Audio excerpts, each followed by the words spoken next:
வணக்கம். காஞ்சூரிங் யூனிவர்ஸ்ல கடைசி படம் சொல்றாங்க. இல்ல இது ஃபேஸ் 1ல தான் கடைசி படம். ஃபேஸ் 2ல கண்டினியூ பண்ணுவோம் அப்படின்னு சொல்லி படத்துல வர பேயை விட பெருசா பயமுறுத்துறாங்க.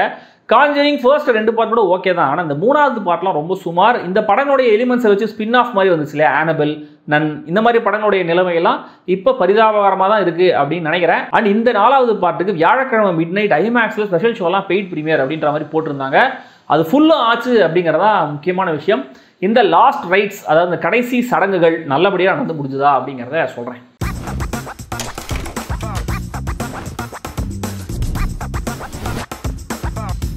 த காஞ்சூரிங் லாஸ்ட் ரைட்ஸ் 1964ல எட் அண்ட் லொரைன் வாரன் ஒரு இளம் கப்பிள். லொரைன் பிரெக்னெண்ட்டாக இருக்காங்க. ஒரு ஆன்டிக் ஷாப்பில் இருக்கிற கண்ணாடியை இன்ஸ்பெக்ட் பண்ணிட்டு இருக்காங்க. அதை டச் பண்ணும்போது லொரைனுக்கு சில பயங்கரமான விஷயம்ஸ்லாம் வருது. டக்குன்னு பிரசவ வலியும் வந்து அவங்கள அவசர அவசரமாக ஹாஸ்பிட்டலுக்கு கூட்டிகிட்டு போகிறாங்க. அங்கே இவங்க டெலிவரி சமயத்தில் ஒரு டீமனை அப்படியே மேலே பார்க்குறாங்க. இவங்களுக்கு குழந்தை இறந்து பிறகுது. பட் கொஞ்ச நேரத்திலேயே ஆல் இஸ் வெல் சொல்லாமையே ப்ரே பண்ணுறாங்க. டக்குன்னு குழந்தை காலை உதச்சு உயிரோட வந்துடுது. அந்த குழந்தைக்கு ஜூடி அப்படின்னு பேர் வைக்கிறாங்க. 22 வருஷங்கள் கழிச்சு பென்சில்வேனியாவில் ஒரு பெரிய ஃபேமிலி இருக்காங்க. அந்த வீட்டு தாத்தா பாட்டி பர்த்டே கிஃப்ட் அப்படின்னு தங்களுடைய பேத்திக்கு முதல் சீனில் வர அந்த ஆன்டிக் கண்ணாடியை ப்ரெசென்ட் பண்ணுறாங்க. இதுக்கப்புறம் அந்த வீட்டில் அமானுஷ்யமான விஷயங்கள்லாம் நடக்க ஆரம்பிக்குது. இனிமேல் எக்ஸாசிசமே பண்ண போதில்லை அப்படின்னு முடிவு பண்ண எட் அண்ட் லொரைன் எப்படி இந்த கேஸை இன்வெஸ்டிகேட் பண்ணுறாங்க, இவங்க பொண்ணு ஜூடிக்கும் இந்த விஷயத்துக்கும் இருக்கிற லிங்க் என்ன, இதெல்லாம் தான் இந்த கடைசி சடங்குகள். ஜம்ப் ஸ்கேர்ஸ்லாம் ரொம்ப பழக்கப்பட்டுருச்சு, டூ மச்சாக போயிடுச்சு. ஸோ ஜஸ்ட் சின்னதாக லைட்டாக படம் முழுக்க பயமுறுத்திட்டு கடைசியில் ஒரு பெரிய ஷோடவுன் மாதிரியான சீக்வன்ஸை வச்சுப்போம் அப்படின்னு முடிவு பண்ணிட்டாங்க போல இருக்கு. கூடவே ஃபேமிலி பாண்டிங் எமோஷன்ஸ்னு அதுக்கும் நிறைய ஸ்க்ரீன் டைமை செலவு பண்ணியிருக்காங்க.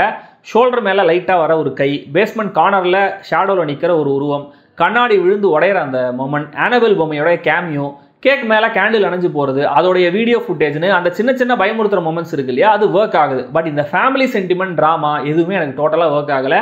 ஃபங்க்ஷனலாக இருக்கே தவிர அழுத்தமாக இல்லை. அண்ட் இதே மாதிரி வீடு, இதே மாதிரி ஃபேமிலின்னு ஃபெமிலியரான செட்டப்பும் எந்த விதத்துலையும் திரைக்கதைக்கு ஹெல்ப் பண்ணல.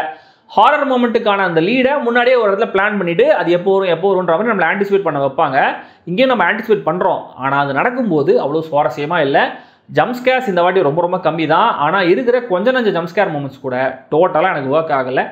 இந்த காட்சிகளில் இன்னும் கூட எடிட் ஷார்ப்பாக இருந்திருக்கலாம் அப்படின்ற மாதிரி தோணுச்சு. ஒரு ஃபேமிலி பேய் வந்து கஷ்டப்படுவாங்க, இவங்க 2 பேர் வந்து அவங்களுக்கு ஹெல்ப் பண்ணுவாங்கன்ற வழக்கமான ஃபார்மெட்டை உடைக்கணும் அப்படின்னு ட்ரை பண்ணுறாங்க.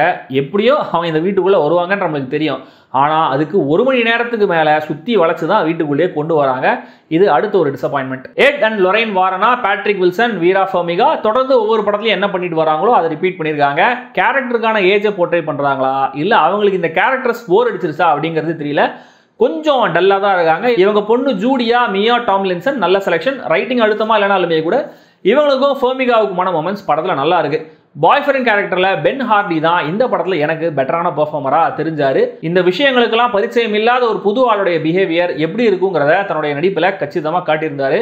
கோயிங் த்ரூ த மோஷன்ஸ்னு சொல்கிற மாதிரி சினிமாட்டோகிராஃபி, எடிட்டிங், ஸ்பெஷல் எஃபெக்ட்ஸ்னு எல்லாமே டீசென்ட் பட் ஸ்டாண்ட் அவுட்டாக எதுவும் இல்லை. மொத்தத்தில் இந்த Conjuring last rites, Nun 1 and 2, Annabelle 2க்கு அப்புறம் இந்த யூனிவர்ஸில் ரொம்ப வீக்கான ஒரு படம்.